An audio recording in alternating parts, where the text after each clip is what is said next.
اور جو بعض لوگوں کا خیال ہے کہ اسد کیسر لیڈ کرے پارٹی کو، کچھ سنجیدہ لوگوں کو سامنے لایا جائے، عاطف خان کو خیبر پختونخوا میں، یعنی آپ جنید اکبر کو لے لیں، جنید اکبر نے ایک بھی جلسہ اپنے طور پر نہیں کیا ہے، یعنی وہاں پر ٹھیک ہے آپ کی مقبولیت ہے، آپ کی حکومت ایڈمنسٹریشن بھی آپ کے ہاتھ میں ہے، آپ کی پرفارمنس کیا ہے، آپ نے کیا دکھایا ہے؟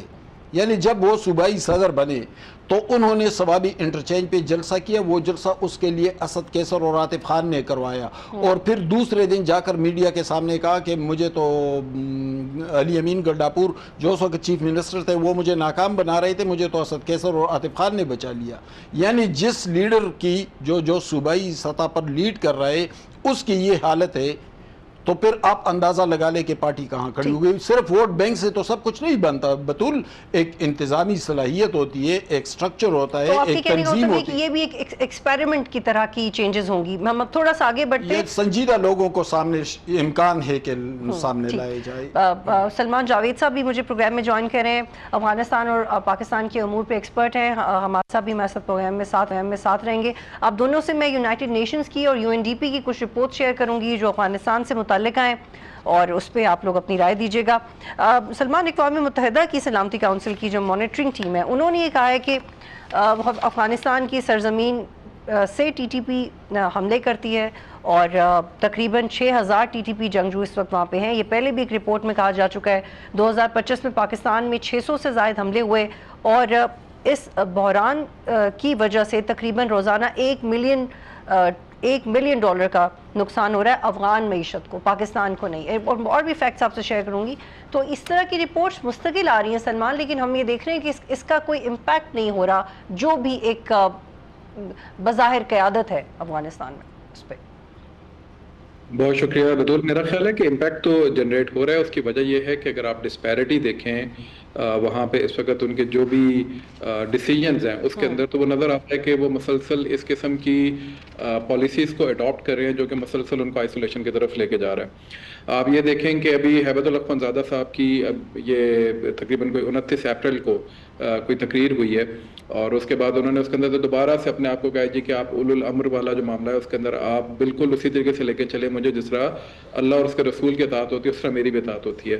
تو جتنا obnoxious وہ ہو سکتے ہیں وہ اس وقت ہوتے جا رہے ہیں، اور اس کی وجہ یہ ہے کہ وہ پیٹی ایشوز کی طرف جو کہ ان کے گورننس کی طرف سے، ان کے کرپشن کی طرف سے، ان کے دیگر جو اس طرح کے اکنامک معیشت کے معاملات ہیں ان کی طرف سے، یا ٹیررزم کی طرف سے چیزوں کو ہٹا کے اس طرح کے جو معاملات ہیں جس کے اوپر پوری دنیا پھر اچانک واویلا کرنا شروع کر دے، یا پوری ان کی اپنی جو قوم ہے وہ واویلا کرنا شروع کر دے، اس کے اوپر وہ کوئی نہ کوئی بیان، کوئی نہ کوئی پالیسی لے آتے ہیں۔ سو دس ایکچولی شوز کہ یہ ڈسٹریکشن وہ کریٹ ہی اس لیے کرتے ہیں کہ ایک ڈسیپشن جو ہے وہ رہے، اور لوگوں کو یہ نہ پتہ چلے کہ انٹرنل امپلوژن جو ہے وہ کس سائڈ پہ کھڑا ہوا ہے۔ اگر آپ NRF کے کلیمز کو اٹھا کے دیکھیں، میری علی میثم نظری جو ان کے فارن افیئرس کے ڈائریکٹر ہیں NRF کے، ان سے بات ہو رہی تھی، تو ان سے میں نے پوچھا تو انہوں نے کہا جی کہ we started from 3 or 4 provinces، یعنی 4 provinces ہم نے اسٹارٹ کیا تھا when Taliban took over، اس کے کچھ عرصے بعد ابھی ہم 22 provinces کے اندر موجود ہیں، اور وہ گرو کر رہا ہے۔ اب یہ ان کا کلیم ہے، اور مسلسل ان کے روزانہ کے کلیمز آ رہے ہوتے ہیں کہ کبھی وہ کہیں اٹیک کریں، کبھی کہیں اٹیک کریں، دوسری سائڈ پہ داعش ہے، تیسری سائڈ پہ یہ TTP ہے، اور چوتھی سائڈ امپورٹنٹ جو ایلیمنٹ ہے وہ یہ ہے کہ when Pakistan started this blockade, یعنی پاکستان نے جب ان کے یہ راستے بند کیے تھے اور ریفیوجیز کو ریپیٹریٹ بھی کرنا شروع کیا تھا، تو اس کے بعد انہوں نے بڑے بڑے بڑکیں ماری تھی کہ we will go for an alternative way. It's been almost a year, 1 سال سے زیادہ کا عرصہ آلموسٹ ہو گیا ہے۔ اکتوبر کے اندر جو کیمپین شروع کی اس کے علاوہ اس بات کو 1 سال کا عرصہ ہو گیا، اور ان کے ان کلیمز کو گزرے ہوئے، اور اس کے باوجود یہ کوئی نیا راستہ نہیں اختیار کر سکے یا نکال سکے۔ الٹا پاکستان نے اپنے لیے 2 مختلف راستے نکال لیے، ایک ایران سے اور ایک اوپر کی سائڈ سے۔ تو یہ شو کرتا ہے کہ پیپر کے اوپر ان کی جتنی بھی باتیں ہیں، یا جو آپٹکس کے لیے جو باتیں شروع کرتے ہیں وہ ڈفرینٹ ہے۔ اچھا، پھر ایک اور ان کی ڈسیپشن کیا ہے جس کے اوپر انہوں نے پوری اس وقت پشتون قوم کو، بالکل خصوص اپنی سائڈ کی جو پشتون قوم ہے اس کو بیچنے کے لیے جو انہوں نے ایک منجن تیار کیا ہے وہ ڈیورنڈ لائن کا اور لویا افغانستان کا ہے۔ تو اس چیز کو یہ مسلسل جو ہے وہ اپنے پولیٹیکل نیریٹو کا حصہ بناتے ہیں۔ ادھر رومچی کے اندر مذاکرات ختم ہوتے ہیں، وہاں سے ان کا ڈیلیگیشن واپس آتا ہے، اور اگلے دن ان کے جو بارڈر مینجمنٹ کے جو وزیر صاحب ہیں وہ بیٹھ کے کسی ایک حجرے کے اندر بیٹھ کے یہ بیان دے دیتے ہیں کہ جی کہ ہم تو اس بارڈر کو بارڈر ہی نہیں مانتے۔ تو this is more of a distraction and deception جو میں نے شروع میں کہا, تاکہ ان کی عوام کو کسی نہ کسی اس طرح کے سیاسی مسئلے کے اندر الجھا کے رکھا جائے, اور سارا بلیم جو ان کی اپنی پالیسیز کی وجہ سے اس پورے ملک کے اوپر آ رہا ہے, اس کی قوم کے اوپر آ رہا ہے, اس کے عوام کے اوپر آ رہا ہے, اس کو بھی پن کر دیں پاکستان کے اوپر. ٹھیک. اور حماد صاحب اس کی بالکل ایک ہیومن کاسٹ ہے. سلمانی کہہ رہے ہیں کہ ڈسپشن کی پالیسیز فالو کرتے ہیں عوام کو, کوئی اور ریزن جاری ہے, ایکچوئل ریزننگ کچھ اور ہے. ورلڈ بینک کی ایک بڑی ڈسپوائنٹنگ رپورٹ ہے, اس میں کہا گیا کہ 2025 میں افغانستان کی جی ٹی پی میں 4.3% اضافے کی توقع ہے, لیکن 20 لاکھ سے زائد مہاجرین کی واپسی کی وجہ سے آبادی میں 8.6% اضافہ ہوا, بٹ اوور آل جو جی ڈی پی ہے وہ 4.0% کم ہوگی. تو ایسے نمبرز ہیں کہ پر کیپٹا انکم بھی کم ہے, اوور آل معیشت کمزور ہے. اور یو این ڈی پی کی ایک اور رپورٹ ہے جس میں کہا گیا ہے کہ تقریباً 26.9 ملین لوگ اس وقت بلو پاورٹی لائن رہتے ہیں. دیر ڈزنز آف فگرز جو کہ میں اس وقت کوٹ کر سکتی ہوں, لیکن اس کے باوجود ہم وہ پریشر نہیں دیکھ رہے. دے آر, جیسے سلمان کہہ رہے ہیں, they are successfully deceiving their people and nobody is talking about these numbers. دیکھیے بطول افغانستان کے ڈائنامکس کو جو لوگ جانتے ہیں نا, انہیں معلوم ہے کہ افغانستان ابھی تک اس قبائلی طرز معاشرت سے نکلا نہیں. وہاں پر ڈیموکریسی تو ہے ہی نہیں, وہاں پر تو ایک طالبان رجیم موجود ہے, وہاں پر کوئی ڈیموکریٹک ادارے ہے نہیں, وہاں پر کوئی فریڈم آف ایکسپریشن ہے نہیں, وہاں پر اظہار رائے کی آزادی ہے نہیں.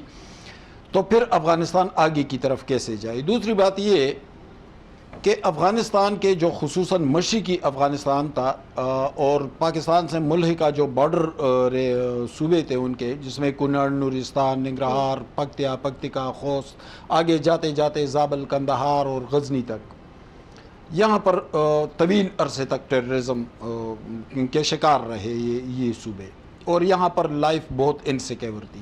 اب وہ لوگ بھاگ گئے ہیں, لیکن ایک خوف تو موجود ہے کہ کہیں پھر نہ آ جائے. اب وہ پاکستان کے خوف سے آ نہیں سکتے. یہاں پر انفراسٹرکچر کیسے ڈیولپ ہو, یہاں پر سکول کیسے بنے, یہاں پر ہیلتھ فیسلٹیز کیسے آئے.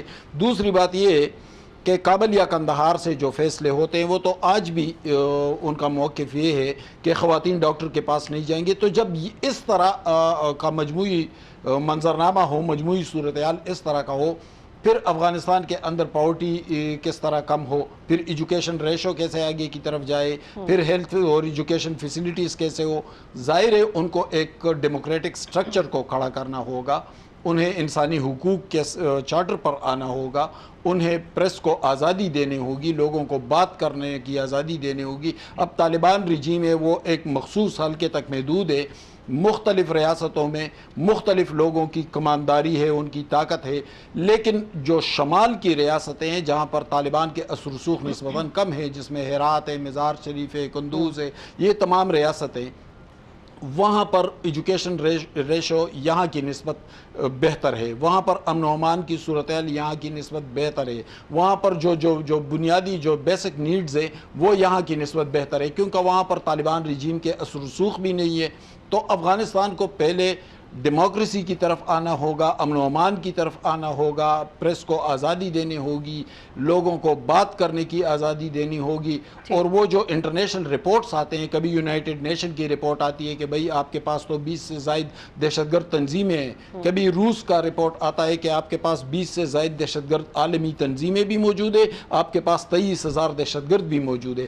ان رپورٹس کو نظر انداز کیا جا رہا ہے. جب وہ ان رپورٹس پر توجہ دیں گے, ان رپورٹس کو مد نظر رکھتے ہوئے اقدامات اٹھائیں گے, تب افغانستان آگے کی طرف سلمان پریسائزلی جواب دیجیے گا. یو این ڈی پی کی رپورٹ میں یہ بھی کہا گیا ہے کہ 2024 سے آنورڈز 7% خواتین ہیں جو گھروں سے باہر کام کرتی ہیں, آن دی ادر ہینڈ 84% مرد ہیں جو گھروں سے باہر کام کرتے ہیں. اور آپ کو پتہ ہے کہ جو ٹی ٹی اے کا خواتین کی ایجوکیشن کے حوالے سے موقف ہے وہ بھی بڑا انکالڈ ہے, غلط ہے. سو اس پہ کیا کہیں گے آپ, جو خواتین کی محرومی کا ایلیمنٹ؟ جی بالکل. اور یہ 7% تو چلیں ہم ایک فگر دے رہے ہیں, یا یو این ڈی پی ایک فگر دے رہے ہیں, ہاف آف یور پاپولیشن ہے, اس ہاف آف یور پاپولیشن کو آپ لوگوں نے, بلکہ ہاف سے زیادہ, اس کو آپ لوگوں نے بالکل پچھلے 3-4 سال سے بند کر کے رکھا. یہاں تک کہ پالیسیز آپ لے کر آئے ہوئے ہیں کہ ہفتے کے اندر آپ نے اگر کہیں باہر جانا ہے کسی پارک کے اندر, تو یہ مخصوص دن ہے جس کے اندر خواتین پارکس میں آ سکتے ہیں ود فیملی, اور یہ دن ہے جن کے اندر وہ نہیں آ سکتی.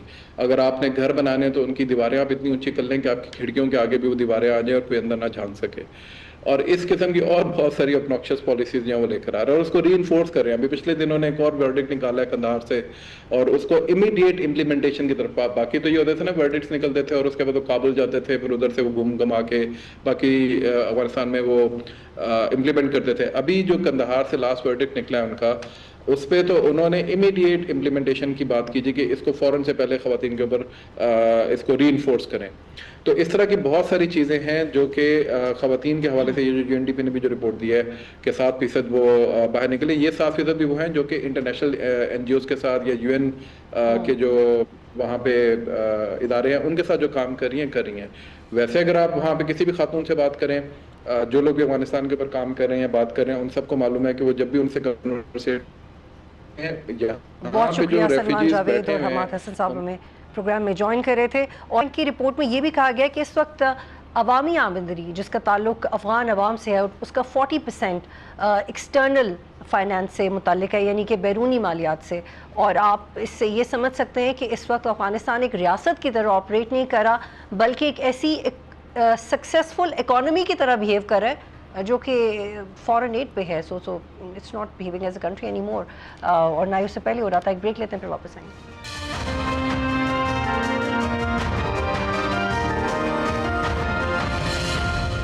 پروگرام میں خوش آمدید. اور اب بات کریں گے امریکہ اور ایران سفارتکاری کے حوالے سے, جس میں پاکستان بہت بڑا رول پلے کر رہا ہے, لیکن with the piece of time ہم مختلف ڈپلومیٹک شیپس دیکھ رہے ہیں and hopefully in no time کوئی بڑا معاہدہ بھی سامنے آ سکتا ہے. لیکن کیسے, اس کے اوپر بات کریں گے. ڈاکٹر جمیل احمد صاحب مجھے جوائن کریں, ایکس ایمبیسڈر رہے ہیں پاکستان کے UAE میں, لیبیا میں, UNO میں ایڈوائزر بھی رہے. بہت شکریہ ڈاکٹر صاحب, آپ جوائن کریں. ڈاکٹر صاحب, ایران نے نئی 14 نکاتی تجاویز امریکہ کو بھجوائی ہیں. چند گھنٹے پہلے امریکی صدر ٹرمپ نے سوشل میڈیا پہ ایک بیان جاری کیا. انہوں نے کہا کہ میں ان تجاویز کو ریویو کر رہا ہوں لیکن یہ قابل قبول نہیں ہوں گی کیونکہ ایران نے جو کچھ کیا ہے یہ اس کی مکمل قیمت انہوں نے ادا نہیں کی.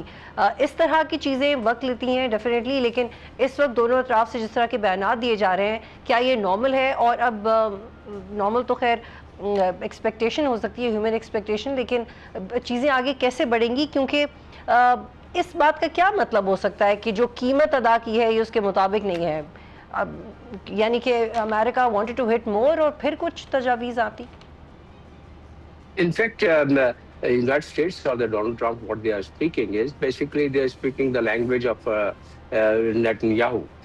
What Netanyahu has been always saying کہ جتنا اس نے کیا ہے امریکہ ایران نے, وہ جس قسم کے نیتنیاہو الزام لگاتا ہے کہ جتنے بھی اس پوری خطے میں پرابلم ہوئی ہے وہ ایران کی وجہ سے ہوئی ہے. ایران نے ہی حزب اللہ کے حوالے سے یا حماس کے حوالے سے یا عراقی ملیشیا کے حوالے سے یا سیرین ملیشیا کے حوالے سے یا ہوتھیوں کے حوالے سے, وہ سارے کا سارا ایران کی گردن پہ ہے اور وہ اس کو اسرائیل کو مبرر الزما قرار دیتے ہیں اس معاملے میں.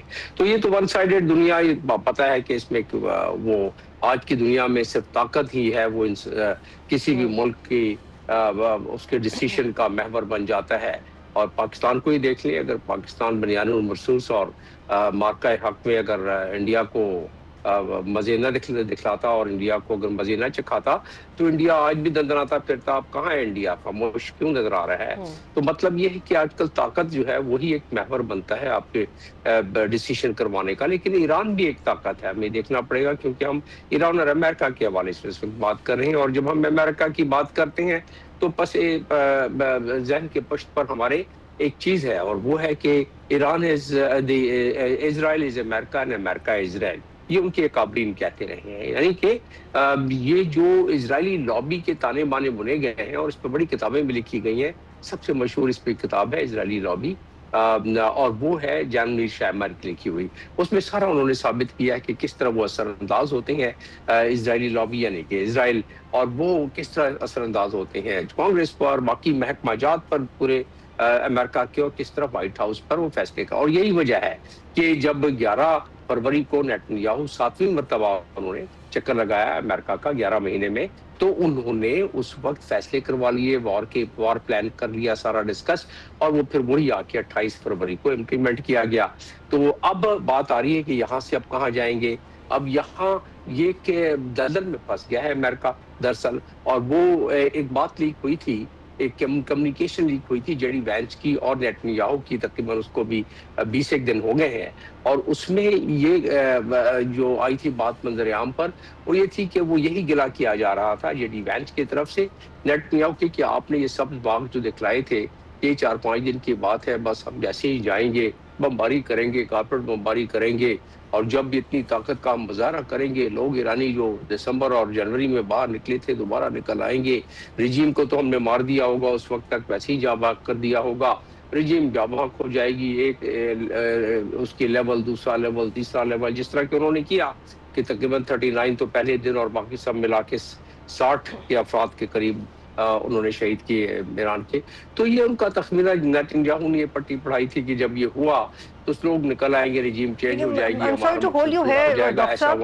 میرا سوال یہ ہے کہ جب اب پتہ لگ گیا امریکہ کو، ان کی اپنی انٹیلیجنس ایجنسیز یہ رپورٹ دے چکی ہیں کہ رجیم چینج نہ ہوئی ہے اور نہ ان کے لیے کرنا ممکن ہے، تو یہ جو پرویکٹیو سٹیٹمنٹس دی جا رہی ہیں یہ کیوں ہیں؟ Because Iran didn't turn out to be Venezuela, اور وینیزویلا میں آپ انٹرنیشنل لا کو سائڈ پہ رکھ سکتے تھے، لیکن ایران جیسے کہ آپ نے خود کہا کہ ایک طاقت ہے، تو اس میں یہ جو پرویکٹیو سٹیٹمنٹس ہیں اس سے اسٹیبلش کیا ہوتا ہے؟ کیونکہ ایک رائے یہ بھی ہے کہ یہ ڈپلومیسی کے ساتھ ساتھ چلتے ہیں، اور ایک رائے یہ ہے کہ یہ انسرٹنٹی کو دکھاتے ہیں.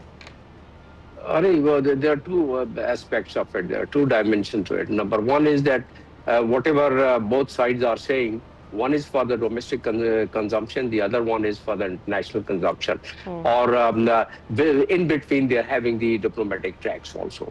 ابھی وہ کس طرح کہ ایک طرف ڈونلڈ ٹرمپ کو پتا ہے کہ وہ اپنے ڈومیسٹک کنزمپشن کے لیے اگر یہ نہیں بتاتے ہیں کہ بار بار بتاتے ہیں کہ ہم نے جنگ جیت لی ہے اور ہم نے ان کی رجیم چینج کر دی ہے. رجیم تو چینج ہو چکی ہے. ڈونلڈ ٹرمپ نے ایک دفعہ نہیں, more than half a dozen times he has said that in these plain words. اور اس کے بعد وہ کہتے ہیں کہ ہم نے تو ان کی نیوی بھی تباہ کر دی ہے, فورس بھی تباہ کر دیا, اور ان کے تو 20 سال لگیں گے اس کو دوبارہ بننے میں. this for their home consumption, کہ جی ہم اپنے مقاصد حاصل کر رہے ہیں, so that once they come to some conclusion and once they try and just end this war because they are now in the quagmire, تو اس وقت یہ نہ کہیں ان کی قوم. تو ڈاکٹر صاحب یہ سمجھائیے گا کہ جو انٹرنیشنل کنزمپشن کے لیے امریکہ بات کر رہا ہے اس میں کیا ٹھیک ہے؟ جی انٹرنیشنل کنزمپشن میں وہ یہی بات کر رہا ہے کیونکہ ہم نے سینکشن لگائی ہوئی ہے, اس سینکشن کی ہم امپلیمنٹیشن کر رہے ہیں. ان کی ٹریجری ڈپارٹمنٹ کا جو اپنے انیکٹمنٹ ہے, اس انیکٹمنٹ کے تحت جب وہ کسی سینکشن لگاتے ہیں تو اس کی امپلیمنٹیشن کے لیے اس کو امپلیمنٹ بھی کرواتے ہیں. تو یہاں انہوں نے بلاکٹ لگایا ہے. یہ ڈیبیٹیبل بات ہے کہ انٹرنیشنل واٹر میں بلاکٹ لگایا ہے which is no less than piracy, جو کہ ایران کہہ رہا ہے اور صحیح کہہ رہا ہے, لیکن امریکہ اس کو نہیں مانتا ہے. کہتا ہے کہ ہم تو اپنی اس کو کر رہے ہیں, امپلیمنٹ کر رہے ہیں اپنے سینکشن کو, کہ ہم نے جو لگائی ہوئی اس لیے ہم نے ان کے پورٹس بند کیے ہوئے ہیں. تو اصل ابھی سلسلہ یہ ہے کہ where do we stand now. Basically جو یہ آپ نے پوائنٹس بتائے کہ تازہ ترین جس کو ڈونلڈ ٹرمپ نے کہا ہے کہ میں اس کو ریویو کروں گا, although it's not acceptable, لیکن یہ میکسیملسٹ پوزیشن ہوتی ہے دونوں سائڈ سے میکسیمل. ایک چیز جو مجھے آج امید نظر آئی ہے, وال اسٹریٹ جرنل نے رپورٹ کی ہے, these points which has been revised and has been furnished again to the United States President, اس میں لکھا ہوا ہے کہ ناؤ اگر ابھی کوئی گارنٹی آپ دے دیں ہمیں کہ آپ اسٹیٹ آف ہارمز کا بلاکٹ ہٹا لیں گے تو وی کین اگین سٹ آن دا ٹیبل ٹاک, جس سے مجھے اندازہ ہو رہا ہے کہ with Pakistan mediation and I can expect that sooner than later, because Donald Trump نے چائنا کا بھی وزٹ کرنا ہے, 14th کو ان کا وزٹ ہے, اور وہ چاہیں گے چائنا میں جو انہوں نے گول لے کے جا رہے ہیں اس گول کو حاصل کرنے کے لیے ان کے لیے بہت ضروری ہے کہ اس تلخی کو مٹا کے جائیں, اس تلخی کو ختم کر کے یا بالکل مدھم کر کے جائیں. یہ جو ایران والی تلخی ہے, ورنہ وہ گول حاصل نہیں ہوتا ہے. 1.5 ملین آئل جو ہے ڈیلی کا اس کو ضرورت ہے, یہاں سے خریدتا ہے چائنا تیل, اور اس کے لیے بھی ایک اچھی خاصی پرابلم بنی ہوئی ہے. تو اس پرابلم کے دوران رہ کے تو کوئی اچھی جو اہداف ان کے ہیں ٹریڈ کے, کامرس کے اور اپنے بائیلیٹرل ارینجمنٹس کے. بہت شکریہ ڈاکٹر جمیل صاحب پروگرام میں جوائن کر رہے تھے, اور یہ اہداف آنے والے وقت میں کیا شکل اختیار ہیں وہ ہمیں دیکھنا ہوگا, کیونکہ اسرائیل نے اپنی ڈیفنس صلاحیت کو مزید بڑھانے کے لیے فائٹر جیٹس F-35 خریدنے کا فیصلہ کیا, اور یہ بھی کہا نیتنیاہو نے کہ جہاز ایران میں کسی بھی جگہ پہنچ سکتا ہے. تو اب یہ دیکھنا ہوگا کہ جو سیز فائر پاکستان کی وجہ سے ایکسٹینڈ ہو رہی ہے وہی رہے گی سفارتکاری کی شکل, یا کوئی باضابطہ معاہدہ بھی